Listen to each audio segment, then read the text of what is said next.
আমার স্বামী আমাকে বিয়ে করেছে তার বাবার মন রক্ষার্থে, কিন্তু আমাকে তার পছন্দ না। এটা আমি বিয়ের আগে জানতাম না। আমার স্বামী বাসায় একটা কাজের মেয়ে ছিল। আমার স্বামী আমার হাতের চা খেত না। সব সময় কাজের মেয়ের হাতে তৈরি করা চা খেত। আমি মনে মনে চিন্তা করলাম, আমার স্বামী কাজের মেয়ের হাতে তৈরি করা চা খেতে চাই কেন? আমিও তো ভালো করে চা বানাতে পারি। একদিন আমার স্বামী রুমে গিয়ে যা দেখলাম তা দেখে আমি জ্ঞান হারিয়ে ফেললাম। মূল বিষয়টা তাহলে বলি, আমায় একটা কাজ দেবেন। আমি সব কাজ করতে পারব। আর আমায় বেতনও কম দিবেন। মেয়েটার মুখ দেখে মনে হয় 23 দিন পেটে কিছু যায়নি। বয়স খুব বেশি হলেও বাক্সের কাছাকাছি হবে। বাইরে জড়ো হচ্ছে খুব। মাঝে মাঝে বাস করছে। চেহারা হালকা শুকনো মনে হলেও লাবণ্যতা হারিয়ে যায়নি। মেয়েটি দেখতে অনেক সুন্দর। চেহারায় একটা মায়া আছে। মোল্লাবাড়ির বরকতির সেই মায়া থেকে রক্ষা পেলেন না। তার মনে মেয়েটার জন্য অদ্ভুত একটা অনুভূতি জন্ম হয়। তিনি বললেন, তুমি কি রান্না করতে পারো? জি, পারি। ঠিক আছে। আমার ছেলের বিয়ে। রান্নার জন্য লোক নেওয়া হয়েছে। তুমি তাদের হাতে হাতে সাহায্য করবে। পাশাপাশি অন্যান্য যে কাজগুলো রয়েছে সেগুলো করবে। কিন্তু বিয়ের অনুষ্ঠান শেষ হলে তোমায় চলে যেতে হবে না। তুমি আমাদের বাড়িতেই কাজ করবে। জি। তাহলে ভিতরে গিয়ে কাজে লেগে পড়। আর হ্যাঁ, আগে মাথা ভালো করে মুছে কিছু খেয়ে নাও। মেয়েটা চোখে বাড়ির বরকতির দিকে তাকাল। যেন অশেষ কৃতজ্ঞতা প্রকাশের প্রতীক স্বরূপ এখনই তার চোখ থেকে জল গড়িয়ে পড়বে। বাড়ির বট করতে বললেন, আমি বাড়ির কাউকে ডাক দিচ্ছি। সে তোমাকে ভিতরে নিয়ে গিয়ে সব বুঝিয়ে দেবে। বরকতির ডাক শুনে বাড়ির ভিতর থেকে একটা মেয়ে বেরিয়ে এলো। বয়স খুব বেশি হলে 18-19 হবে। পরনের পোশাক বেশ দামি। গলায় স্বর্ণের অলংকার পরা। মনে হয় এই পরিবারের কোনো সদস্য হবে, বা কোনো আত্মীয় হতে পারে। মেয়েটা এসে বলল, ফুপি আমায় দেখেছে। হ্যাঁ রে, শোন, এই মেয়েটা আজ থেকে আমাদের বাড়িতে কাজ করবে। ওকে ভিতরে নিয়ে গিয়ে আগে কিছু খাওয়াবি, তারপর কাজগুলো বুঝিয়ে দিই। ঠিক আছে ফুপি। মেয়েটা বাড়ির ভিতরের দিকে গেল। বাড়ির বরকতি এতক্ষণ লক্ষ্য করেননি, কিন্তু এবার তিনি লক্ষ্য করলেন মেয়েটার চেহারাটা অনেক সুন্দর। শহরের সবচেয়ে বড় বিজনেসম্যান হিসেবে যদি কারো নাম সবার আগে আসে, তাহলে নিঃসন্দেহে তিনি হলেন মোহাম্মদ কাশেম মোল্লা। আর তার স্ত্রী হলেন আফসানা বেগম। মোল্লাবাড়ির বড়কর্তা হলেন মোহাম্মদ কাশেম মোল্লা এবং ভর্তি হলেন আফসানা বেগম। শহরের মাঝখানে 3 তলা বিশিষ্ট বড় একটা বাড়ি আলো ঝলমল করছে। শান শৌকত ও আভিজাত্যের ছোঁয়া পাওয়া রাজকীয় এই বাড়িতে বিয়ের আমেজ। বাড়ির একমাত্র ছেলে সোহাগ মোল্লার বিয়ে। আত্মীয় স্বজন ও তাদের কোলাহলে মুখর পুরো মোল্লাবাড়ি। সোহাগ নিজের ঘরে পোশাক পরে রেডি হচ্ছে। বাহিরে বন্ধুদের সাথে আড্ডা আছে। সোহাগ দেখতে অনেক স্মার্ট, যে কোনো মেয়ে তাকে পছন্দ করবে। তার বয়স 25 পেরিয়েছে। 2 মাস আগেই 25তম বার ধরে চলে গেছে। স্টাইল করা মাথার চুলে তো কোনো কথাই নেই। সোহাগ তাড়াতাড়ি নিজের ঘর থেকে বেরিয়ে এলো তাকে এইভাবে অবস্থায় দেখে। বৃষ্টিই বলল, এভাবে সেজেগুজে কোথায় যাওয়া হচ্ছে? সোহাগ তাড়াহুড়োর মধ্যে উত্তর দিল, ফ্যানদের মিট করতে যাচ্ছি। মা কোথায়? বাহিরে। ওকে, বাই। বৃষ্টির সোহাগের নিজের বোন, কিন্তু সে মেয়ে হওয়ায় বাবা মায়ের কাছে খুব একটা গুরুত্ব পায়নি।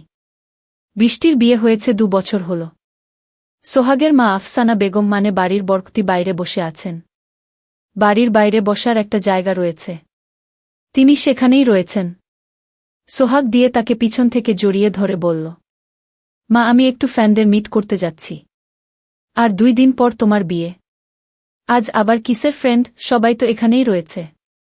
মা ওরা বিদেশ থেকে আসছে, ওদের মৃত্যু করতেই হবে। তাছাড়া কোম্পানির একটা ডিলও রয়েছে। বা ছেলে শুধু কোম্পানি নিয়ে থাকো। আমি কিন্তু স্পষ্ট বলে দিচ্ছি, সোহাগ বিয়ের পর অবন্তীকে সময় দিতে হবে। ওহ মা, তুমিও না? যাও, কিন্তু সাবধানে। সোহাগ গাড়ি নিয়ে বেরিয়ে গেল। আফসানা বেগম বসে থাকলেন। তিনি একাই রয়েছেন। এমনিতেই তিনি একা সময় কাটাতে বেশি পছন্দ করেন। বাড়ির কর্তা কাশেম মোল্লা এখন অফিসে রয়েছেন। জরুরি একটা মিটিং অ্যাটেন্ড করেছেন তিনি। কাশেম মোল্লা নিজের পরিবারকে ভালোবাসেন, কিন্তু তিনি বিজনেসের পিছনে অধিক সময় ব্যয় করেন। সোহাগ ও তার মতোই হয়েছে। শ্রাবণ মাস, তাই সারাদিন মেঘলা আকাশ এবং ঝিরঝিরে বৃষ্টি নিয়ে কাটে। মাঝখানে আকাশ ভেঙে ঢল নামে, সাথে বিদ্যুৎ চমকানোর কানে তালা লাগার শব্দ। সোহাগের বাড়ি ফিরতে ফিরতে রাত হয়ে গেল। রাতে খাওয়া দাওয়া করবে না, কারণ বন্ধুদের সাথে ছিল। টুকিটাকি খাওয়া দাওয়া হয়েছে, রাতে কিছু কাজ করতে হবে। তাই সে দিয়াকে বলল কেউ যেন তার ঘরে 1 কাপ কফি পাঠিয়ে দেয়। দিয়া সোহাগের মামাতো বোন, অনার্স ফার্স্ট ইয়ারে পড়ে। ঘরে ঢুকতেই সোহাগের ফোনটা বেজে উঠল। সে ফোন রিসিভ করে কানে কথা বলতে বলতে এমন সময় হঠাৎ কফি হাতে মেয়েটাকে দেখে সোহাগ চমকে ওঠে। মেয়েটা কফি কাপ হাতে সোহাগের ঘরে ঢোকে। সোহাগ মেয়েটার দিকে তাকিয়ে থমকে যায়। এই মেয়েকে তো আমি আগে কখনো দেখিনি। মেয়েটা তো খুব সুন্দর। মেয়েটার চোখ দুটি এত সুন্দর কেন? আমি এই মুখখানা দেখে আমি এক অবাক দৃষ্টিতে চেয়ে রইলাম। মাশা আল্লাহ, আল্লাহর কি অপরূপ সৃষ্টি! আমার কাছে মনে হচ্ছে পৃথিবীর সমস্ত সৌন্দর্য মেয়েটির চেহারার ভিতর দিয়ে দিয়েছে। আল্লাহ যেন নিজ হাতে তাকে তৈরি করেছেন। আমি তাকে দেখে আমার মুখ দিয়ে কোনো কথাই বের হচ্ছে না। কিন্তু এই মেয়ে কোথায় থেকে আসলো? এর আগে আমি কখনো তাকে দেখিনি। কে এই মেয়ে? ভাইজান, কফি ঠান্ডা হয়ে যাবে, দরুন কফি খান। আমি তার হাত থেকে কফিটা নিলাম এবং কফিটা খেয়ে নিলাম। অনেক স্বাদ হয়েছে কফি, তুমি তো দেখি ভালো কফি তৈরি করতে পারো। সোহাগ তার মাকে ডাক দিয়ে বললেন, মা, এই মেয়েটিকে আমি তো এর আগেই মেয়েকে দেখিনি। বাবা, এই মেয়েটি একটি অচেনা মেয়ে। তার পরিচয় সম্পর্কে আমরা কিছুই জানি না। একদিন হঠাৎ করে আমাদের বাসায় ঢুকে বলতেছে আমাকে একটা কাজ দেবেন। আমি সব কাজ করতে পারব।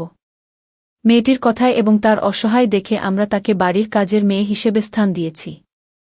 মা, তুমি খুব ভালো করছো এই মেয়েটিকে জায়গা দিয়ে। ঠিক আছে বাবা, তুমি এখন চলো, তোমার জন্য সবাই ওয়ার্ড করতেছে। তুমি এখনই বসে যেতে হবে। ঠিক আছে মা, আমি রেডি হচ্ছি, তোমরা ওদের বলে দাও। তারপর আমি বিয়ে করে ফেলি। একদিন কাজের মেয়েটি বলল, ভাইজান, ভাবি অনেক সুন্দর, আপনি যেমন ভাবেও তেমন আপনাদের দুজনকে খুব সুন্দর মানিয়েছে। কি বলছো তুমি? তুমি কি জানো এই বিয়েতে আমি রাজি ছিলাম না, শুধু আমার বাবার কথায় আমি রাজি হয়েছি। বাবার খুব ইচ্ছে ছিল তাকে বুক করে আনার, বাবার দিকে তাকিয়ে আমি বিয়ে করেছি। আচ্ছা, তোমাকে একটা কথা বলি, তোমার বাসা কোথায়? তোমার মা বাবা ভাই বোন তারা কোথায়? ভাইজান, আমি কিছুই জানি না। আমার ছোটবেলা থেকে বড় হয়েছি একটা অনাথ আশ্রমে। আমার জন্মের পর আমার মা বাবা কাউকে দেখিনি। আমার মা বাবা কোথায় থাকে, বেঁচে আছে কি না মরে গেছে, তা আমি কিছুই জানি না। মেয়েটি এই কথা বলার সাথে সাথেই হালিমা করে কান্না শুরু করে দিয়েছে। আমি বললাম, তুমি কাঁদছ কেন? মেয়েটির কান্না আমি কিছুতেই তা মানতে পারছি না। মেয়েটিকে বললাম, তুমি কেঁদো না, তুমি এই বাড়িতে থাকবে। তোমার যখন যা প্রয়োজন হবে আমাকে বলবে, আমি এনে দেব, ঠিক আছে? এখন আর কেঁদো না। আচ্ছা, তোমার নামটা কি? যেহেতু তুমি বাড়িতে আছো সেহেতু তোমার নামটা জানা দরকার। তোমায় কি নামে ডাকব?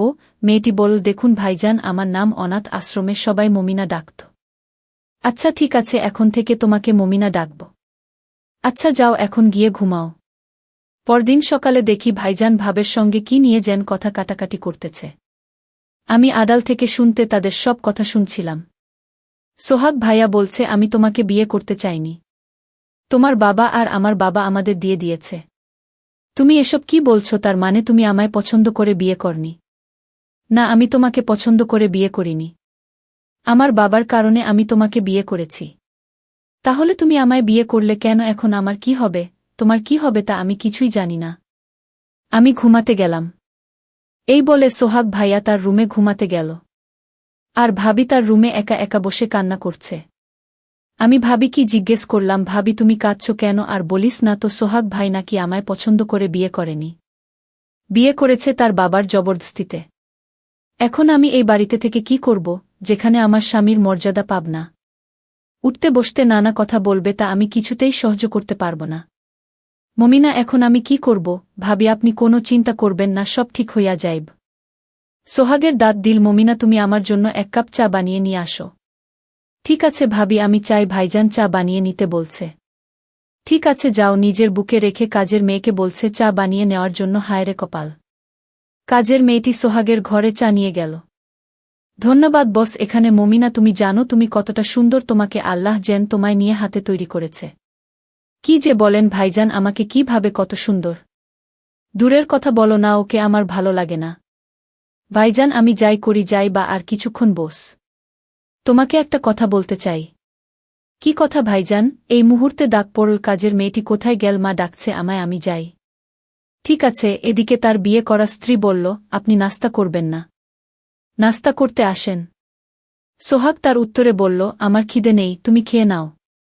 এই কথা বলে সোহাগ ঘর থেকে বের হয়ে গেল। আমার স্ত্রী মায়ের কাছে গিয়ে নালিশ করে বলল, আপনার ছেলে আমার কোনো কথাই শোনে না, এমনকি আমার সাথে সময় ব্যয় না। কি বলছো বোমা? এ কথা তুমি আমায় আরও আগে বলনি কেন? আজ বাড়িতে আসুক। রাতে যখন সোহাগ ঘরে আসলো তখন তার মা জিজ্ঞেস করলেন, বোমার কোনো কথা রাখো না কেন? বৌমাকে তোমার পছন্দ হয়নি?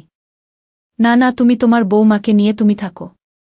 কেন বাবা, তুমি তো বিয়ের আগে এমন ছিল না, এখন এমন হলে কেন? কি হয়েছে তোমার? আমার কিছুই হয়নি মা, আমি ঠিক আছি। মা, আমি ঘুমাব, ডিস্টার্ব করো না তো। সোহাগ তার রুমে গিয়ে মমিনাকে ডাকল, মমিনা, এক কাপ চা দেবে আমায়? জি ভাইজান, আমি জানি। আসছি। সোহাগ ভাই রুমে চা নিয়ে যেতে বল, বস মনিনা। না ভাইজান, আমি বসব না, আমার কাজ আছে, ঘরে রান্না বান্না করতে হবে। আরে রাখো তুমি কাজ, আমি তোমায় একটা কথা বলতে চাই। উদ্দিন মায়ের জন্য বলতে পারিনি। বলেন ভাইজান, কি বলবেন? মমিনা, আমি তোমাকে বিয়ে করতে চাই, তোমার কোনো আপত্তি আছে? ভাইজান, কি বলছেন? আপনার কি মাথা ঠিক আছে? আমি একটা সামান্য কাজের মেয়ে, আমি অনাথ আশ্রমে বড় হয়েছি। আর বিপদে পড়ে আপনার বাসার কাজের মেয়ে হিসেবে আমাকে আপনার বাবা মা আমাকে জায়গা দিয়েছে। আমি কি আর আপনি কি? মমিনা, আমি কিছুই বুঝি না, তুমি কি, তোমার পরিচয় কি? আমার কিছুই জানার দরকার নেই। আমি তোমাকে বিয়ে করে আমার ঘরের আজ রানী করে রাখব। আমাদের এই সকল কথা ভাবি মানে শোভনের স্ত্রী আড়াল থেকে শুনে কান্না করতে শুরু করে দিল। কান্না করতে করতে তার রুমে গেল। বিছানায় শুয়ে শুয়ে কান্না করতে লাগল। এমতাবস্থায় সোহাগের মা বৌমাকে কান্না করতে দেখে জিজ্ঞেস করল, কি হয়েছে বৌমা, তুমি এভাবে কাঁদছ কেন? এভাবে কেন কাঁদছি? আমার সাথে আসুন, দেখুন নিজে চোখে, কাজের মেয়ের সাথে আপনার ছেলে রোম্যান্টিক গল্প করছে। তাকে সে বিয়ে করতে চায়। আমি তাদের সব কথা শুনেছি। সোহাগের মা রাগান্বিত হয়ে ডাক দিল, এই মেয়ে কাজের মেয়ে। আমি তোকে আমার বাড়িতে জায়গা দিয়ে কি ভুল করেছি? তুই আমার ছেলের সাথে গল্প করার জন্য এখানে এনেছি। আমার ছেলেকে বিয়ে করার স্বপ্ন দেখছিস? না না, আমি আপনার ছেলেকে বিয়ে করতে চাইনি। আপনার ছেলে আমাকে বিয়ে করতে চায়। এই কথা বলতে সোহাগের মা আমাকে একটা থাপ্পড় মেরে বলে বের হয় আমার বাড়ি থেকে। সোহাগ তখন বলল, মা, মমিনা এই বাড়িতেই থাকবে। মমিনাকে আমি ভালোবাসি মা। আমি তাকে বিয়ে করে এই বাড়িতে রাখতে চাই। আমি তা কিছুতেই হতে দেব না। আমি বেঁচে থাকতে মা চোখ। তুই আমাকে মা বলে ডাকবে না? মায়ের কথা শুনে সোহাগ স্তব্ধ হয়ে গেল। ঠিক আছে মা, আমি বাড়িতে থাকব না। মমিনা বলল, ভাইজান, আমার জন্য আপনি বাড়িতে থাকবেন না কেন? আপনি থাকেন, আমি বাড়ি থেকে চলে যাচ্ছি। না আমি না, তুমি থাকো।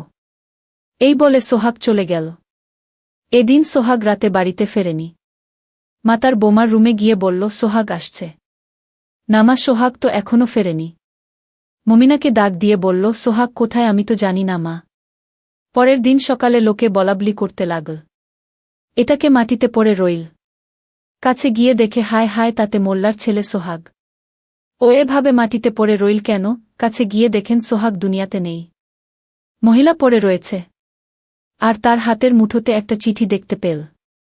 লোকজন সোহাগকে নিয়ে বাড়ির সামনে রাখল। সোহাগের মা কোথায়? আপনি, আপনার ছেলে ময়রা গেছে। সোহাগের মা দূরে এসে সোহাগের মুখটা দেখে মা জ্ঞান হারিয়ে ফেল। একটা লোক বলল, উনার স্ত্রী কোথায়? ওনাকে ডাক দেন তো। সোহাগের স্ত্রী কান্না করতে করতে আসল। লোকটি তার হাতে চিঠি দিয়ে বলল, মৃত অবস্থায় তার হাতে আমরা এই চিঠি পেলাম। চিঠিটা খুলে দেখল, চিঠিতে লেখা, মা, আমাকে ক্ষমা করে দিও। আমি তোমাকে কষ্ট দিতে চাইনি। আর আমি যেদিন কাজের মেয়েটিকে দেখেছিলাম সেদিন থেকেই ভেবেছিলাম তাকে আমার করে নেব। কিন্তু তা আমার কপালে নেই। মা, তোমার কাছে একটা অনুরোধ, মমিনাকে একটা ভালো ছেলে দেখে বিয়ে দিয়ে দিল। তাহলে আমার আত্মা শান্তি পাবে। মায়ের জ্ঞান ফিরতেই তার স্ত্রী মায়ের হাতে চিঠিটা ধরিয়ে দিল। মা চিঠিটা পড়ে কান্না করতে করতে বলল, বাবা, তুই আমার উপর অভিমান করে চলে গেলে। প্রিয় দর্শক বন্ধুরা, তোমাদের সকলের উদ্দেশ্য করে বলতে চাই, তোমরা সোহাগের মতো এমন কাজ করবে না। ভালোবাসার জন্য এভাবে নিজেকে শেষ করতে নেই। তাহলে আখেরাত এবং দুনিয়া দুটোই হারাবে।